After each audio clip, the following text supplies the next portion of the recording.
Clearmountain's domain has a bunch of presets that you can start from. So, you know, a lot of people will open it up and just see a bunch of controls and go, oh man, I don't want to have to figure all this out. Well, if you look in here, there's a whole pile of presets that comes with it, and you can save your own presets besides. But things like right now I have this live Rolling Stones, which is a kind of a setting that I use for a lot of the live Stones stuff that I do. There's a Let's Dance delay that's very similar to the wacky delay on a Let's Dance song that I recorded and mixed years ago. Here's an Avalon backing vocal thing that's sort of this wide, very lush, it's like a quarter note delay with reverbs. There's a bunch of places to start, so you just pick one to start from and then get creative from there, and then go under the hood. You can choose different delays. You can sync it to the tempo of the song. There's a harmonizer that goes along with that's on each delay, which kind of thickens it a bit. There's a thing called delay blur, sort of a saturation or a little bit of a distortion. And the idea of that is, if you can imagine a concert with a rock band and the PA's been overdriven a bit,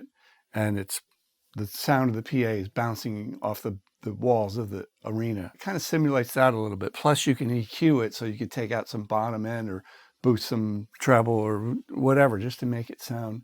And so I have some settings already in here. Live Rolling Stones. See, I'm pushing a bit of upper mid-range, and then I got the delay blur like sort of cranked, kind of like that. And then there's a 110 millisecond and 145, like short delays on left and right. But then you can do things like on this, you can cross feed the output of one delay into the other delay. There's an offset. If you set them both to, let's say, a quarter note, right? Well, if they're both a quarter note, it's just going to sound like mono.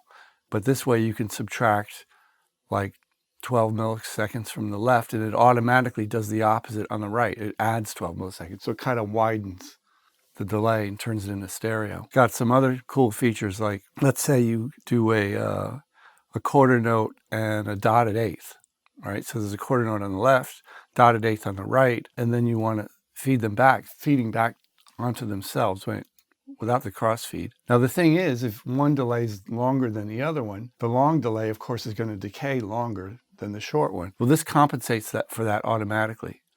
You can see that the spin is like a regen or feedback. It's going up more than the one on the left. That one's at 8.7 dB. This is minus 10.6 dB. And so it automatically compensates, so they decay at the same time. So there's a lot of little fun tricks in there. And just with this combination of different buttons, you can link the two equalizers if you want. I mean, just a lot of little convenient things.